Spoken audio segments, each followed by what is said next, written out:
हम पढ़ने जा रहे हैं सेट्स। देखो ऐसे तो अगर हम कोई भी बच्चे से पूछोगे तो सब बोलेंगे कि यार सबसे बोरियत वाला टॉपिक है, यार हमें बोरियत होता है, हमें एग्जॉस्ट होते हैं, हमें मज़ा नहीं आता। लेकिन आज हम इसको एक यूनिक तरीके से पढ़ने की कोशिश करेंगे। देखते हैं कि समझ में आता है या नहीं। देखो मैं भी पहली बार पढ़ा हूँ, ऐसी बात नहीं है। देखो सेट्स अगर की बात करें तो सेट्स क्या है। देखो एक केस लेते हैं फॉर एग्जांपल। इसको समझने से पहले थोड़ा सा हाइपोथेटिकली केस लेते हैं। मान लो क्योंकि तुम अभी 11 के स्टूडेंट्स हो, तुम सभी 11th में पढ़ते हो, और जाहिर सी बात है कि सभी ने मैथ्स ले रखी, तभी तो तुम सेट्स फंक्शन पढ़ रहे हो। ठीक हो गया। अब तुम्हारी जो तुम स्कूल में पढ़ते हो, ये तुम्हारा स्कूल है फॉर एग्जांपल, ये तुम्हारा स्कूल है और ये तुम्हारा असेंबली ग्राउंड है। ठीक हो गया। अब तुम्हारा प्रिंसिपल तुम्हें कहता है कि 11 क्लास के जो सभी बच्चे जिन्होंने मैथ्स ग्रुप ले रखा है, वो कल असेंबली में प्रेयर स्टार्ट करेंगे। ठीक हो गया। जिन्होंने 11th में मैथ्स ले रखा है वो सभी कल प्रेयर को है स्टार्ट करेंगे असेंबली में। तो अब ठीक है, अब देखो ये असेंबली है, ये तुम्हारा मंच है, तो यहाँ पर तुम सभी बच्चे जिन्होंने 11th में मैथ ले रखी है उनका एक ग्रुप यहाँ पर आ गया।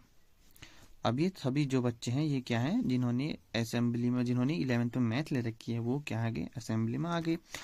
अब ये अगर तुम ध्यान से देखो सभी लोगों का ग्रुप है। ठीक है, अब तुमसे कहूंगे तो किनका ग्रुप है, कोई भी अगर रैंडम बच्चा आएगा जिसको नहीं पता है वो क्या कहेगा, सिंपल सी बात है, कहेगा कि सर ये जो सारे बच्चे असेंबली में खड़े हैं ये सारे बच्चे 11th के हैं और सभी के क्या है, मैथ ले रखे। मतलब कि सेट क्या है, यानी कि ग्रुप ऑफ ऑल पीपल से group of all element which contain the similar properties. मतलब हमने क्या किया कि सभी जो 11th के बच्चे से जिनकी खासियत ये थी कि सभी ने मैथ ले रखी है, उनको एक साथ ग्रुप में कर लिया। तो ये जो ग्रुपिंग है यही क्या कहलाती है, सेट। यानी कि उस सेट के अंदर हम सिमिलर ही, मतलब कि उस सेट के अंदर वही एलिमेंट होंगे जो उसकी प्रॉपर्टी, जिनकी प्रॉपर्टी सेम होगी। अगर मैंने कहा कि मैं एक सेट बना रहा हूँ जिसमें मैथ्स के ग्रुप के बच्चे होंगे और वो 11th में पढ़ रहे होंगे, तो इसके अंदर जो भी इसके अंदर आएंगे वो सभी 11th के बच्चे वही होंगे जिनके मैथ ले रखी है। यानी कि असेंबली में वही बच्चे हैं जिन्होंने मैथ ले रखी है और वो 11th में पढ़ते हैं।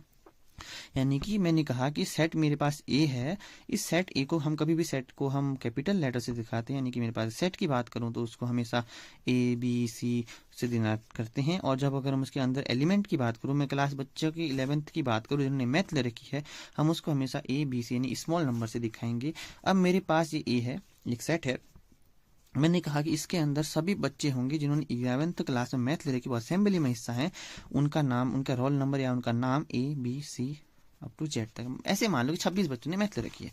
तो ये जो 26 बच्चों का जो समूह है, यानी 26 बच्चों का जो ग्रुप है जिनकी प्रॉपर्टी सेम है कि उन्होंने क्या है, मैथ ले रखी है क्लास 11th में, ये क्या कहलाएंगे, इन जो बच्चों का ग्रुप कहलाएगा सेट। समझ लो सेट का मतलब क्या है कि एलिमेंट, मतलब grouping of all element which has similar property. समझ रहे हो कि मतलब अगर मैं सेट की बात करूं तो डेफिनेशन ऑफ सेट क्या कहलाएगी। इससे हमें क्या सीखने को मिला कि सेट की डेफिनेशन से हमें ये समझ में आ रहा है कि the group of, the collection of group, एक ही मान लो, कलेक्शन ग्रुप एक ही मान लो, ग्रुप ऑफ ऑल एलिमेंट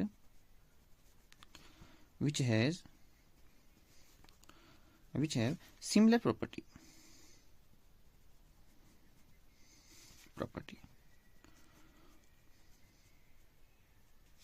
समझ रहे हो, इस डेफिनेशन से समझ में। अब हम एनसीईआरटी में एक जो शब्द आता है कि वेल डिफाइन होना चाहिए, उसका मतलब ज़्यादा कुछ नहीं है, बस कि सेट के अंदर जो भी बच्चे हैं, जो भी हमारे पास 11th के बच्चे हैं, उसमें सभी के पास क्या होना चाहिए, मैथ ले रखा होना चाहिए।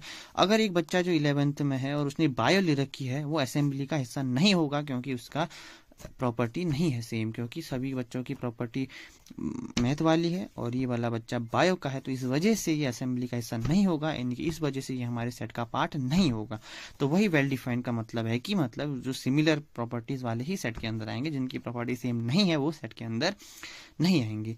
ये ओवरऑल सेट की डेफिनेशन है। अब अगली वीडियो में हम, अगली क्लास में हम इसका मतलब समझेंगे कि यार हम लिखते तो हैं कि एक्स एलिमेंट है, का इसका मतलब क्या है। वैसे साइन का मतलब बता दो, एप्सिलॉन कहते हैं इसको, ग्रीक लेटर में एप्सिलॉन। ठीक है। और हमने यहाँ भी देखें तो ये देखो, ये एलिमेंट है, ये सेट है। अब अगली वीडियो में हम इसको समझेंगे। मेरे ख्याल से आपको समझ में आया होगा कि सेट का मतलब क्या है, कि 11 के बच्चों ने असेंबली में प्रेयर की, वही सेट है। ठीक है, तो आप जाहिर सी बात है, आप आपने कभी ना कभी तो किया होगा प्रेयर। तो आई होप आपको समझ में आया होगा। अगर आपको अच्छा लगे तो लाइक शेयर एंड सब्सक्राइब जरूर करें। मिलते हैं आपको अगली वीडियो में, तब तक के लिए पढ़ते रहें, खुश रहें, मस्त रहें, बाय बाय।